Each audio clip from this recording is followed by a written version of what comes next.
ఛత్తీస్గఢ్ కరెంటుతో 6,000 కోట్ల లాస్. చెప్పింది ఒకటి, జరిగింది మరొకటి.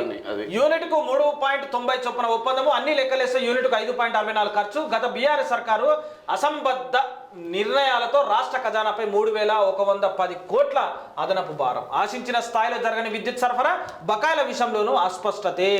జ్యుడిషియల్ ఎంక్వైరీతో తవ్విన కొద్ది అక్రమాలు బయటకు వస్తున్నాయంట.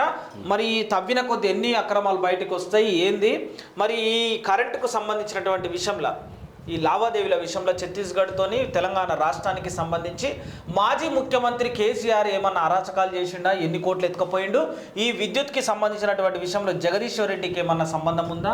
ఆయన హస్తం కూడా ఉందా లేదా అనేటువంటిది ఎంక్వైరీలో వాళ్ళు తేల్చాలి. తేల్చిన తర్వాత నిజంగా వీళ్ళు తప్పు చేస్తే ఇమ్మీడియట్లీ వీళ్ళను చట్టబద్ధంగా జైలుకు పంపాలి. అంటే ఈ జ్యుడిషియల్ కమిషన్కు అంత సీన్ లేదు. ఎందుకంటే ఓన్లీ తాత్కాలికంగా ఏదో సంతృప్తి పరచడానికి ఉంది, కానీ దీనికి అంత న్యాయ వ్యవస్థ ఉండేంత వాల్యూ లేదు. వీళ్ళకు నిజంగా చిత్తశుద్ధి ఉంటే పని చేయాలి. వాళ్ళు ఆల్రెడీ పీపీఏలో జరిగినాయి కాబట్టి ఉన్న వాసన చెప్తున్నారు, ఎక్కువ రేటు కొన్నా అని చెప్తున్నారు అదనే. ఇంకా మీరు అవతారాలు ఏంటంటే మరి ఇలా ఎంక్వైరీ బదనాం చేయడానికి ఛత్తీస్గఢ్ నుంచి తెలంగాణలో ఇప్పటి వరకు 17,996 మిలియన్ యూనిట్ల కరెంటు కొన్నది. ఇందుకోసం ఇప్పటి వరకు 7,719 కోట్ల చెల్లింపు చేసింది. ఛత్తీస్గఢ్కు ఇంకా 1,081 కోట్ల బకాయిలు చెల్లించాల్సి ఉన్నదని తెలంగాణ సర్కారు లెక్క తెలిసింది. దీనికి తోడు ట్రాన్స్మిషన్ లైన్ ఛార్జీలు రూపాయలు 1,362 కోట్లు అయ్యాయి. ఇవన్నీ లెక్కేస్తే ఒక్క యూనిట్ ఖర్చు 5.64 చేరింది.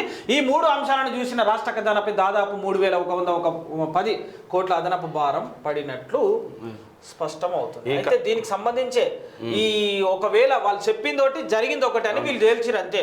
అయితే చెప్పింది ఒకటి జరిగింది ఒకటి అని తేల్చినప్పుడు మరి ఎందుకు జరిగింది? ఇది అవాస్తవమా లేకపోతే వాస్తవమేనా? ఇది తేల్చుర్రి నిగ్గా తెలుసు. ఈ కమిషన్ తీర్పు వల్ల జరిగేది ఏంటంటే రాబోయే గవర్నమెంట్ కానీ ప్రభుత్వాలు కనివిప్పు కలగాలి. ఏంటంటే ఎక్కడ ఖర్చు పెట్టాలి, ఎక్కడ ఖర్చు పెట్టద్దు, ఎంత చూసుకోవాలని గుణపాఠం కోసం ఇది చెప్పాలి. అంతవరకు చేయాలి. మరి వాళ్ళు చేస్తారా లేదా? గుణపాఠం నేర్చుకోవాలి. చేస్తారా చేయరా? కాంగ్రెస్ పార్టీ కేసీఆర్ కి మళ్ళా సపోర్ట్ చేసుకుంటా ఆయననే మనం తెలిగిస్తే ఆయన మళ్ళీ మాకేడ నీళ్ళు తెస్తాడు అనే ఉద్దేశంతో వదులుతారు అంతేనా? ఇప్పుడు వెలుగు పేపర్ చాలా వ్యాలిడిటీ ఉంది.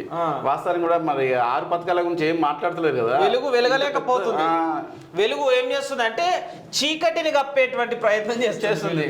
వెలుగు ఉండాలంటే అవి చెప్పాలి కదా. వాళ్ళు ఇచ్చిన అభయాసం ఉన్నాయి కదా.